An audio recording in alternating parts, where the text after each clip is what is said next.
नमस्कार विद्यार्थी मित्रांनो, मागील लेक्चरला आपण बुक कीपिंग अँड अकाउंटन्सी या विषयामध्ये सुरुवातीला या ठिकाणी पहिलं प्रकरण अभ्यासलं. त्याचं नाव होतं partnership final account.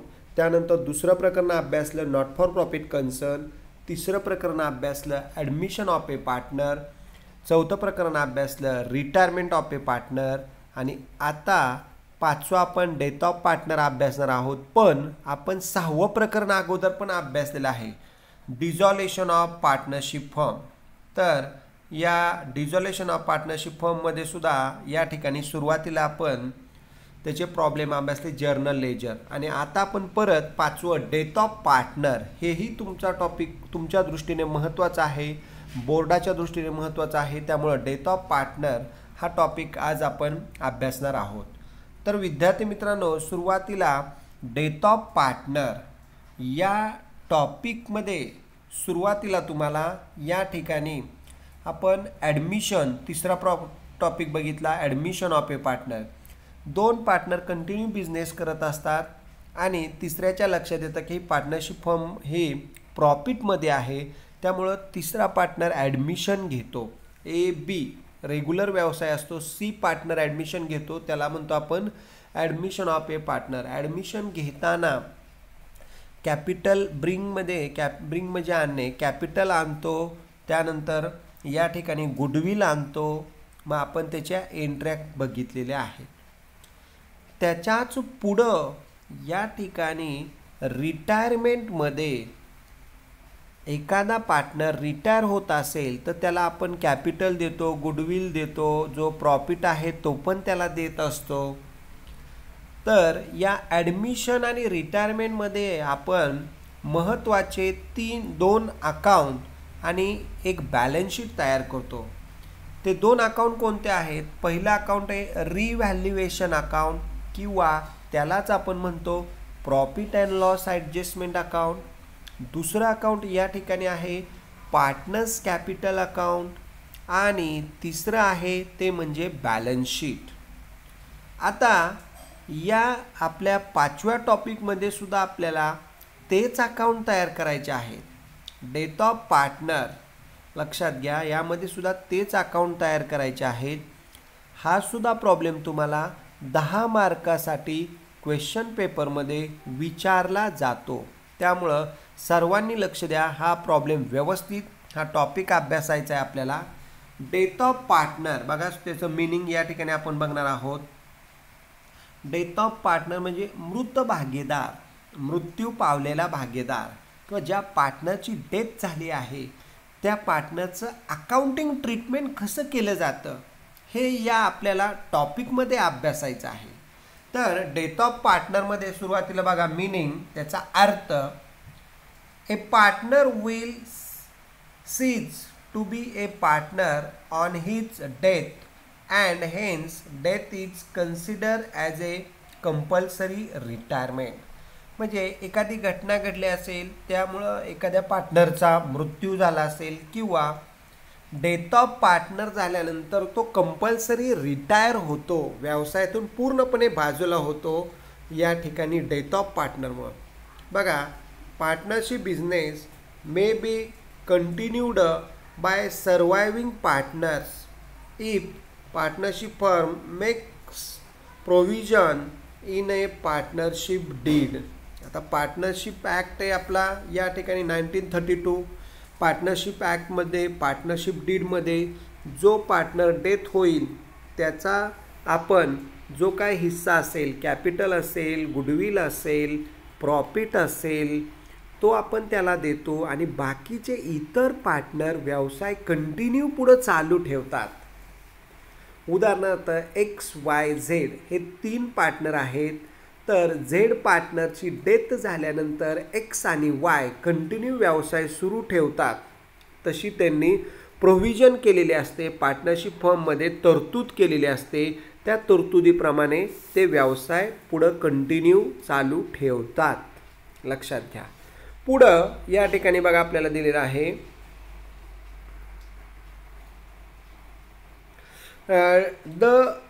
to the interest rate 6% per annum and amount due from date of death to date of payment. म्हणजे आपण पार्टनरचं जर समजा आपण या ठिकाणी कॅपिटल वापरत असतो, ड्रॉइंग त्याने लिहिलं असेल तर आपण त्याला 6% इंटरेस्ट देत असतो, व्याज देत असतो. ज्या दिवशी त्याची डेथ झाली आहे ती दिनांक डेट ती महत्त्वाची आहे. त्या डेटनुसार आपण पार्टनरशिप फर्मला लक्षात घ्या 6% आपण त्यांना या ठिकाणी इंटरेस्ट देत असतो. हा महत्त्वाचा आहे, ऑब्जेक्टिव्हला विचारलं जातं. 6% इंटरेस्ट महत्त्वाचा आहे. इंटरेस्ट हे कॅपिटल आणि ड्रॉइंगवर देतो आपण. पुढं बघा नेक्स्ट स्लाइडला काय दिलेलं आहे आपल्याला. New profit sharing ratio on death of partner. Profit sharing ratio of remaining partners change. म्हणजे झेड पार्टनरची डेथ झाली तर आपला प्रॉफिटचा रेशो बदलतो, चेंज होतो. मग तो चेंज होत असेल तर न्यू प्रॉफिट रेशो आपल्याला या ठिकाणी कॅल्क्युलेट करावा लागतो, केला जातो. किंवा गेन रेशो म्हणजे आपण नफा बाकीच्या काही इतर गोष्टी आपण वाटून घेणार आहोत, गुडविल असेल किंवा बाकीचा प्रॉफिट असेल तर तो गेन रेशोसुद्धा आपल्याला कॅल्क्युलेट करावा लागतो. मग या गेन रेशोचा फॉर्म्युला महत्त्वाचा आहे ऑब्जेक्टिव्हच्या दृष्टीने पण, आणि आपल्याला प्रॉब्लेममध्ये सुद्धा त्याचा यूज करायचा आहे. बघा gain ratio is equal to, gain ratio बरोबर new ratio minus old ratio किंवा new ratio less old ratio. म्हणजे गेन रेशो काढायचा असेल तर ओल्ड रेशो आपल्याला दिलेलाच असतो, न्यू रेशो आपण कॅल्क्युलेट करायचा. मग न्यूमधनं ओल्ड वजा केला की आपल्याला गेन रेशो मिळतो, की जो आपल्याला या ठिकाणी फर्मला गेन झाला असेल, नफा झाला असेल, प्रॉफिट झाला असेल तो त्या रेशोमध्ये आपण वाटतो. बघा सुरुवातीला पुढं revaluation of assets and liabilities. म्हणजे लक्षात घ्या पार्टनरची डेथ झाल्यानंतर आपण असेट आणि लायबिलिटीचं पुनर्मूल्यांकन करतो. एखाद्या असेटची किंमत वाढली, नफा वाढणार आहे. एखाद्या असेटची किंमत कमी झाली, नफा कमी होणार आहे. आणि लायबिलिटीच्या बाबतीमध्ये नेमकं उलटं आहे, लक्षात घ्या. त्यामुळं एखाद्या पार्टनरची डेथ झाली की असेट आपण रिव्हॅल्यू करत असतो. लक्षात घ्या असेटच्या किमती बदलतात, त्यामुळं प्रॉफिट पण चेंज होतो. पुढं या ठिकाणी बघा the profit or loss on revaluation is transfer to deceased partner account to the extent of his share. आता इकडे लक्षात घ्या जर असेट किंवा लायबिलिटीच्या किमती कमी झाल्या, वाढल्या तर प्रॉफिट बदलणार आहे. प्रॉफिट वाढला आपला किंवा लॉस झाला, प्रॉफिट झाला किंवा प्रॉफिट ऑर लॉस झाला तर तो वाटप करत असताना, डिस्ट्रीब्यूट करत असताना डिसीज्ड पार्टनर म्हणजे डेथ ऑफ पार्टनर, ज्या पार्टनरची डेथ झाली आहे त्यालाच आपण डिसीज्ड पार्टनर म्हणतो. त्याच्या वारसदारांना तो प्रॉफिट आपल्याला डिस्ट्रीब्यूट करायचा आहे, शेअर करायचा आहे. लक्षात घ्या एखाद्या म्हणजे झेड पार्टनरची डेथ झाली तर त्याचा जो काय प्रॉफिट होणार आहे पार्टनरशिप फर्ममधला तो त्याच्या वारसा हक्कांना दिला जातो, वारसदारांना दिला जातो, त्यांना तो शेअर केला जातो. त्याला नाव आहे एक्झिक्युटर लोन अकाउंट. आणि हे एक्झिक्युटर लोन अकाउंट आपण लायबिलिटी साईडला या ठिकाणी लिहित असतो, पाठवत असतो. त्यामुळं डेथ ऑफ पार्टनरमध्ये लक्षात घ्या हा महत्त्वाचा बदल आहे की आपण प्रॉफिट कोणत्या अकाउंटला पाठवतो किंवा डिसीज्ड पार्टनरचा जो काय प्रॉफिट आहे, डिसीज्ड पार्टनरचा जो बॅलन्स आहे तो बॅलन्स आपण एक्झिक्युटर लोनला पाठवतो, वारसदारांना देत असतो आपण. त्याच्या लक्षात घ्या.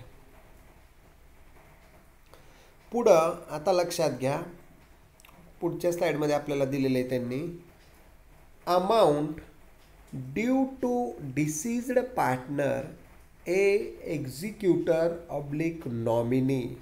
म्हणजे ज्या पार्टनरची डेथ झाली आहे त्याची अमाऊंट आपण त्याच्या वारसदारांना किंवा वारसा हक्काने ट्रान्सफर करत असतो. मग त्याला एक्झिक्युटर आपण या ठिकाणी म्हणतो, वारस हक्क म्हणतो. मग कोणती अमाऊंट आपण वारसदारांना देणं लागतो ते अमाऊंट ड्यू किंवा आउटस्टँडिंग आहे ते बघा, लक्षात घ्या. पहिली अमाऊंट आहे कॅपिटल बॅलन्स. म्हणजे झेड पार्टनरने आपल्या पार्टनरशिप फर्ममध्ये गेले 25-30 वर्ष कॅपिटल आणलेलं पहिल्यांदा असेल, ते कॅपिटल आपण त्याच्या वारसदारांना देऊन टाकतो. दुसरं आहे बघा profit or loss on revaluation account. म्हणजे रिव्हॅल्युएशनचा जो काय प्रॉफिट असेल किंवा लॉस असेल तो पण आपण त्याच्या वारसदारांना देत असतो. नंतर तिसरं आहे बघा शेअर ऑफ गुडविल. आपण गुडविल पण या ठिकाणी वारसदारांना देत असतो, गुडविल पण शेअर करतो. चौथा आहे बघा सॅलरी ऑफ पार्टनर. जर समजा झेड पार्टनर ॲक्टिव्ह पार्टनर असेल तर त्याच्या या ठिकाणी त्याला आपण सॅलरी पण देत असतो. त्यानंतर पाचवा आहे बघा इंटरेस्ट ऑन कॅपिटल. म्हणजे आपण जितक्या दिवस त्याचं कॅपिटल वापरलं असेल त्या वर्षाचं इंटरेस्ट आपण त्या पार्टनरला, डिसिज्ड पार्टनरला देणं लागतो, त्याच्या एक्झिक्युटरला आपण ते देत असतो. त्यानंतर इंटरेस्ट ऑन ड्रॉइंग. ड्रॉइंग लक्षात घ्या टेकन ऑफ द अमाऊंट. तर ड्रॉइंग घेतलं असेल आपल्या संस्थेकडून, काय झेड पार्टनरने उचल घेतले असेल किंवा ॲडव्हान्स पैसे घेतले असतील, लोन घेतला असेल किंवा उसने पैसे घेतले असतील तर त्याला आपण ड्रॉइंग म्हणतो. आणि ते इंटरेस्ट त्याच्यावरती 6% कॅपिटल आणि ड्रॉइंगवरती इंटरेस्ट 6%. मगाशीच तुम्हाला सांगितलं ऑब्जेक्टिव्हला विचारलं जातं की इंटरेस्ट किती चार्ज केलं जातं कॅपिटल आणि ड्रॉइंगवरती 6%. तर एवढी अमाऊंट आपण या ठिकाणी पार्टनरला देत असतो, त्याच्या वारसदारांना देतो. लक्षात घ्या नॉमिनलला. परत एकदा ऐका, पहिलं आहे कॅपिटल, त्याने गुंतवलेलं भांडवल त्याला देतो. दुसरं आहे प्रॉफिट ऑर लॉस, रिव्हॅल्युएशनला जो काय होईल तो त्याला डिस्ट्रीब्यूट करतो, आपण त्याच्या वारसदारांना देतो. नंतर तिसरं आहे शेअर ऑफ गुडविल, जे काय नावलौकिकाची रक्कम आहे ती पण शेअर करतो. चौथा आहे बघा सॅलरी ऑफ पार्टनर, पगार देत असतो. पाचवा आहे इंटरेस्ट ऑन कॅपिटल, भांडवलावरचं व्याज देतो. सहावा आहे इंटरेस्ट ऑन ड्रॉइंग, जे काय ड्रॉइंग असेल त्याच्याचं पण इंटरेस्ट या ठिकाणी आपण देत असतो. तर या 6 पद्धतीने आपण त्यांना या ठिकाणी अमाऊंट ट्रान्सफर करत असतो. आता पुढं महत्त्वाचं अकाउंटच्या दृष्टीने लक्षात घ्या, तुमच्या दृष्टीने हे अकाउंटिंग ट्रीटमेंट हा एक महत्त्वाचा भाग आहे. कोणते अकाउंट तयार करायचे की परीक्षेमध्ये कोणकोणते अकाउंट विचारले जातात. पहिलं अकाउंट आहे तुमचं रिव्हॅल्युएशन अकाउंट किंवा त्यालाच नाव आहे profit and loss adjustment account, लक्षात घ्या. दुसरं आहे तर प्रॉफिट अँड लॉस किंवा रिव्हॅल्युएशनला प्रॉफिट लॉस ॲडजस्टमेंट अकाउंट म्हणतो आपण. दुसरं आहे पार्टनर कॅपिटल अकाउंट, म्हणजे ABC पार्टनर कॅपिटल अकाउंट. दुसरं आहे. तिसरं आहे बॅलन्स शीट, लक्षात घ्या. तिसरं आहे बॅलन्स शीट. आणि चौथा आहे वर्किंग नोट. प्रॉफिटची वर्किंग नोट करतो आणि गुडविलची सुद्धा आपण वर्किंग नोट करतो. आता इथं प्रॉफिटची वर्किंग नोट कोणती, म्हणजे एखादा पार्टनर 3 महिन्यानंतर त्याची डेथ झाली, 1 एप्रिल, मे आणि जून, म्हणजे जुलैमध्ये त्याची डेथ झाली असेल तर 3 महिने आपल्याला या ठिकाणी प्रॉफिट काढावा लागतो. तो प्रॉफिट अँड लॉस सस्पेन्स अकाउंटला आपण पाठवत असतो. त्यामुळं त्याचीसुद्धा आपल्याला वर्किंग नोट करावी लागते. त्यामुळं प्रॉफिट अँड लॉस सस्पेन्स अकाउंटला 3 महिन्याचा आपण प्रॉफिट डिस्ट्रीब्यूट करतो, पाठवत असतो. त्यामुळं हे अकाउंट तयार करताना लक्षात घ्या, पहिलं रिव्हॅल्युएशन अकाउंट, दुसरं पार्टनर कॅपिटल अकाउंट, तिसरं बॅलन्स शीट आणि चौथं वर्किंग नोट करावं लागते प्रॉफिटची आणि गुडविलची. म्हणजे अशा पद्धतीने आपल्याला या महत्त्वाच्या अकाउंटिंग ट्रीटमेंट करून हे अकाउंट तयार करावे लागतात आणि त्याला या ठिकाणी पोस्टिंग करावं लागतं. म्हणजे डेट ऑफ पार्टनरमध्ये महत्त्वाचं लक्षात घ्या रिव्हॅल्युएशन अकाउंट. आता परीक्षेमध्ये क्वेश्चन कसा विचारला जातो लक्षात घ्या. तुम्हाला परीक्षेमध्ये काही वेळेस सांगतात फक्त रिव्हॅल्युएशन तयार करा आणि झेड कॅपिटल तयार करा, लक्षात घ्या. कुणाचा अकाउंट तयार करायला होता? फक्त झेड कॅपिटल ज्या पार्टनरची डेथ झाली आहे त्याचंच अकाउंट तयार करावं लागतं. एक्स आणि वायचं अकाउंट तयार करायचं नाही. फक्त revaluation account, Z capital account आणि पुढं या ठिकाणी working note, profit and loss, suspense account आणि गुडविल. म्हणजे एक्स वायचं कॅपिटल विचारत नाहीत आणि बॅलन्स शीटसुद्धा आपल्याला विचारलं जात नाही. फक्त विचारतात काय 10 मार्काला लक्षात घ्या, revaluation account, Z capital account आणि working note, profit and loss, suspense अकाउंटची आणि गुडविलची वर्किंग नोट विचारली जाते. तर तुम्ही सर्वांनी या ठिकाणी याची पूर्ण तयारी करायची, लक्षात घ्या. नेक्स्ट लेक्चरला आपण डेथ ऑफ पार्टनरचा पहिला प्रॉब्लेम घेणार आहोत. त्यासाठी ह्या थेअरीचा भाग महत्त्वाचा आहे, लक्षात घ्या. म्हणजे ॲडमिशन अकाउंटमध्ये सुद्धा आपण ॲडमिशन टॉपिकमध्ये सुद्धा रिव्हॅल्युएशन तयार केलं, पार्टनर्स कॅपिटल तयार केलं, बॅलन्स शीट तयार केलं. तसंच रिटायरमेंटमध्ये सुद्धा हे तिन्ही अकाउंट तयार केले, 2 अकाउंट आणि बॅलन्स शीट तयार केलेले. पण डेथ ऑफ पार्टनरमध्ये लक्षात घ्या महत्त्वाचा फरक, रिव्हॅल्युएशन अकाउंट तयार करायचे, पार्टनर कॅपिटल अकाउंट तयार करायचे, बॅलन्स शीट विचारलं तर तयार करायचे आणि चौथं वर्किंग नोट करायच्यात, प्रॉफिट अँड लॉस, सस्पेन्स अकाउंटची आणि गुडविलची. हा महत्त्वाचा बदल डेथ ऑफ पार्टनरमध्ये आपल्याला करायचा आहे, अभ्यासायचा आहे.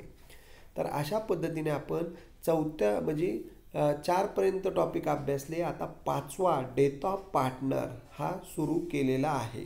तर सर्वांनी या ठिकाणी या नोट्स काढा. कुणाला काही शंका असतील तर त्यांनी विचारा आणि झालेले प्रॉब्लेम व्यवस्थित रोजच्या रोज सॉल्व करा, त्याचं प्रॅक्टिस करा. म्हणजे तुम्हाला या ठिकाणी हा विषय, हा टॉपिक अतिशय सोपा जाईल. परीक्षेच्या दृष्टीने तुम्ही फायनल अकाउंट पहिला टॉपिक, दुसरं नॉट फॉर प्रॉफिट कन्सर्न, तिसरं ॲडमिशन परफेक्ट करा आणि आता हा डेथ ऑफ पार्टनर हा सुद्धा परफेक्ट करा, लक्षात घ्या.